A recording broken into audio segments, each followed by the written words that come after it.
Okay, let's look at how to access the Academic Success Center. All right, here we are. So we are going to make a virtual tutoring appointment. Now, if you have questions about how to do that, notice that there's a guide here, a how-to guide for doing it. And here's a how-to PowerPoint.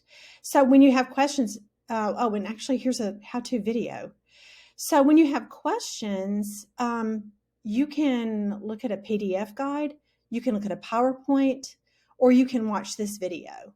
So we're going to go here and click Make an Appointment, and we're going to follow these directions until we have an appointment. Then once you have an appointment, you're going to ask them, let's go back here to modules. You're going to look in the assignment directions, and what are you going to ask them to help you with? It says you will submit your outline to the Success Center to have them specifically review it for MLA formatting. Okay? So I hope this helps. Let me know if you have additional questions.